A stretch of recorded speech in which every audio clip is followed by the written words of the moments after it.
श्री ब्रजवल्लभ लाल की जय। आप सभी वैष्णवन को मुख्यदा एकादशी और श्रीमद् भगवत गीता की जयंती की बहुत बहुत शुभकामनाएं। आज बड़ा सुंदर अवसर है, मुख्यदा एकादशी और वह भी भगवत गीता जयंती के दिन ये है। तो एकादशी के महात्म्य की चर्चा करें, वासे पूर्व 2 मिनट में नाम संकीर्तन, फिर एकादशी के महात्म्य की चर्चा करें।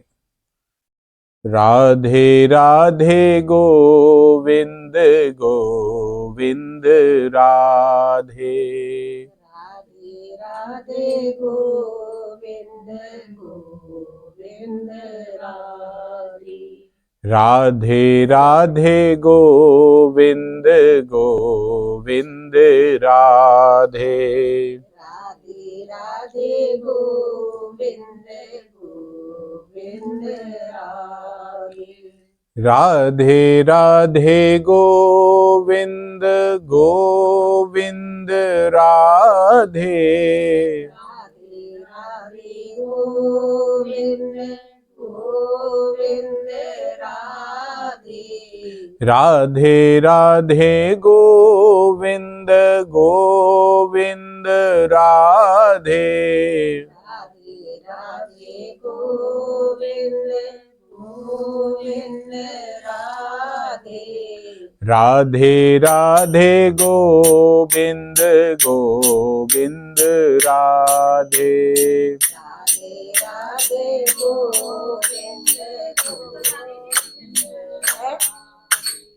राधे राधे गोविंद गोविंद राधे राधे गोविंद गोविंद राधे,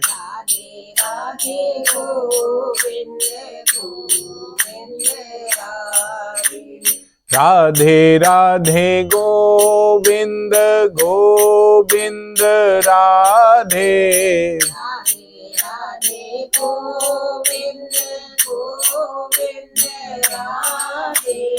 राधे राधे गोविंद गोविंद राधे, राधे राधे गोविंद गोविंद राधे, राधे राधे गोविंद गोविंद राधे, राधे राधे गोविंद गोविंद राधे, राधे राधे गोविंद गोविंद राधे, राधे राधे गोविंद गोविंद राधे, राधे राधे गोविंद गोविंद राधे, राधे राधे गोविंद गोविंद राधे। राधे राधे गोविंद गोविंद राधे। बोलो श्री ब्रजवल्लभ लाल की जय। महाराज युधिष्ठिर जी ने भगवान श्री कृष्ण से पूछी कि महाप्रभु, मार्गशीर्ष शुक्ल पक्ष में जो एकादशी होती है उसका क्या नाम है और कौन सी विधि से उसका व्रत किया जाए और किस देवता का पूजन किया जाए और उसके व्रत करने से किस फल की प्राप्ति होती है, वह आप मुझे कृपा करके बताइए।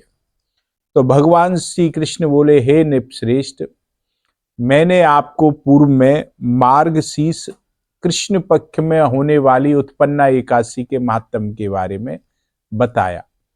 अब मैं आपको मार्गशीर्ष शुक्ल पक्ष में जो एकादशी आती है उसके बारे में बताता हूं, जिसके श्रवण मात्र से वाजपेय यज्ञ के फल की प्राप्ति होती है। जो व्यक्ति इसके महात्म्य को श्रवण करता है उसे वाजपेय यज्ञ के फल की प्राप्ति होती है।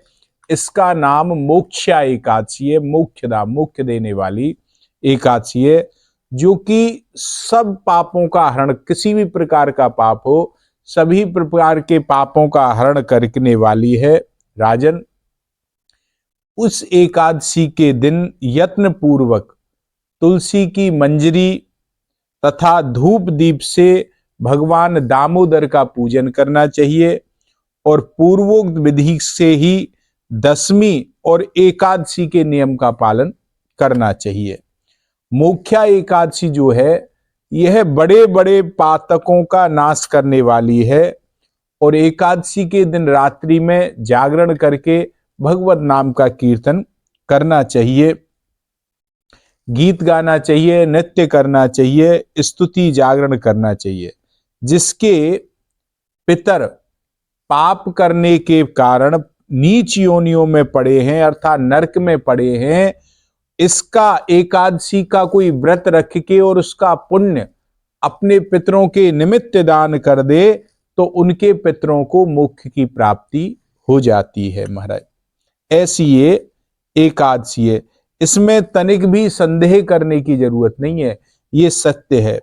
ये पूर्व काल की एक घटना मैं तुम्हें बताता हूं राजन। एक वैष्णवों से विभूषित नगर था, रमणीय नगर, चंपक नगर था। इसके राजा थे वैखानस। तो वैखानस नाम के राजा जो थे वो अपनी प्रजा का पुत्रवत पालन करते थे, जैसे अपने बच्चे का माँ बाप पालन करते हैं उसी प्रकार वात्सल्य भाव से राजा अपनी प्रजा का पालन करते थे। इस प्रकार राज्य करते करते उन्हें अनेक दिन बीत गए, सारी प्रजा सुख से रहने लगी। एक दिन उन्हें स्वप्न आया और स्वप्न में पितरों को नीच योनियों में पड़े हुए उन्होंने देखा और उन सबको इस अवस्था में देखकर राजा के मन में बड़ा विस्मय हुआ और प्रातः काल उसने सभी ब्राह्मणों को बुलाया और उनसे अपने स्वप्न का फल पूछने के लिए जो उन्होंने रात्रि में स्वप्न देखा था वह उनके मध्य में रखा। राजा बोले, हे विप्रदेवो, मैंने अपने पितरों को नरक में गिरा देखा है और वे बारंबार रोते हुए मुझसे कह रहे हैं कि तुम हमारे तनुज हो, हमारे अंश हो, इसलिए इस नरक समुद्र से हम लोगों का तुम उद्धार करो। हे द्विजवरो, इस रूप में मुझे पितरों को के दर्शन हुए, इससे मुझे बड़ी बेचैनी है, चैन नहीं मिल रहा है, मुझे क्या करूं, कहां जाऊं, और मेरा हृदय अंदर ही अंदर रो रहा है इसको देख करके। हे द्विजोत्तमो ब्राह्मण श्रेष्ठो, वह व्रत, वह तप, वह दान, वह योग मुझे बताइए जिससे मेरे पूर्वजों का तत्काल नरक से उद्धार हो जाए, महाराज छुटकारा पा जाए, वह आप मुझे बताने की कृपा करें। मुझ बलवान और समर्थ शक्तिशाली पुत्र को होते हुए भी अगर मेरे पितर नरक लोक में पड़े हुए हैं तो ऐसे पुत्र से क्या लाभ, तो मुझे धिक्कार है। इसलिए आप मुझे कोई ऐसा उपाय बताओ जिससे कि मैं अपने पितरों की मुक्ति के लिए कर सकूं महाराज। तो ब्राह्मणों ने कहा, राजन, यहां पर निकट में एक पर्वत है और वहां मुनि का महान आश्रम है। वे जो मुनि है वे भूत और भविष्य और वर्तमान तीनों के ज्ञाता हैं, बड़े तपस्वी हैं। हे श्रेष्ठ, आप उन्हीं से अपनी इस समस्या का समाधान प्राप्त करें तो आपको उत्तम समाधान मिलेगा। तो ब्राह्मणों की बात सुनकर के राजा वैखानस शीघ्र ही उस पर्वत पर मुनि के आश्रम पर गए जहां वह मुनि श्रेष्ठ थे। तो राजा ने उनको दंडवत किया, प्रणाम किया, स्तुति की, मुनि के चरणों का स्पर्श किया। मुनि ने भी राजा के सातों, राज्य के जो सातों अंग हैं उनकी कुशलता पूछी। तो राजा के 7 अंग कौन से होते हैं राज्य के? राजा, मंत्री, राष्ट्र, किला, खजाना, सेना और मित्र वर्ग, ये 7 अंग हैं। तो राजा से मुनि ने इनके 7 अंगों की कुशलता पूछी। तो राजा ने अपनी पूरी बात उनको बताई कि महाराज 7 अंग कुशल हैं, किंतु मैंने एक स्वप्न देखा है और उस स्वप्न में मैंने अपने पितरों को नरक लोक में पड़े हुए देखा है।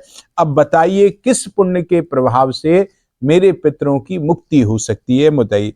राजा की यह बात सुनकर मुनि श्रेष्ठ पर्वत एक मुहूर्त तक शांत रहे, ध्यान में डूबे रहे और उन्होंने इसके बाद में राजा से बोले, महाराज, मार्गशीर्ष मास के शुक्ल पक्ष में मुख्य एकादशी जो आती है तुम सब लोग उसका व्रत करो और उसका पुण्य पितरों को दे डालो। उस पुण्य के प्रभाव से उनका नरक से अवश्य ही उद्धार हो जाएगा।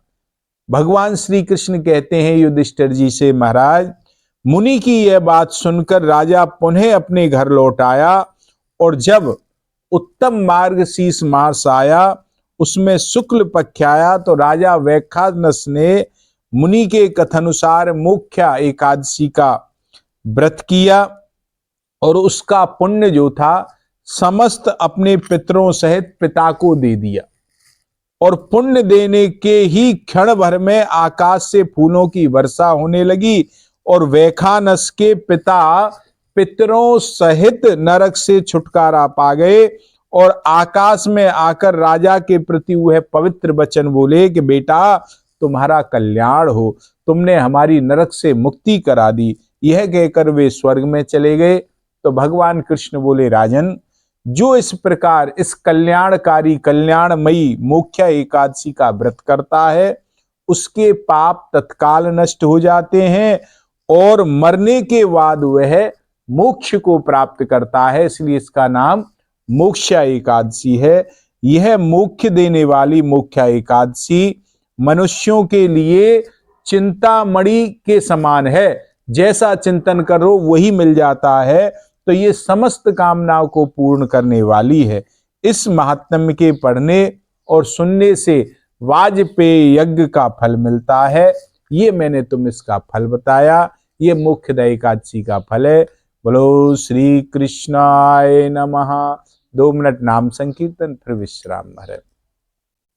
राधे राधे गोविंद गोविंद राधे, राधे राधे गोविंद गोविंद राधे राधे, राधे गोविंद गोविंद राधे, राधे राधे गोविंद गोविंद राधे राधे, राधे गोविंद गोविंद राधे,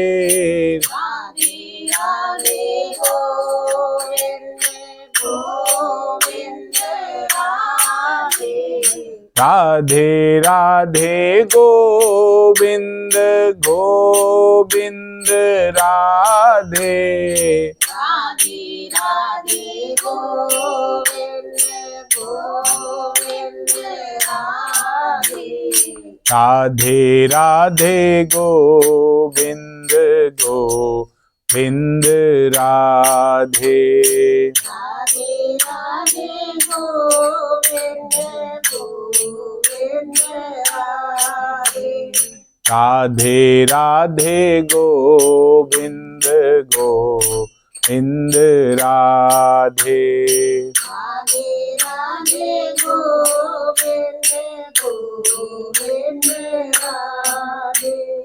बोलो श्री ब्रजवल्लभ लाल की जय, श्री कृष्ण कन्हैया लाल की।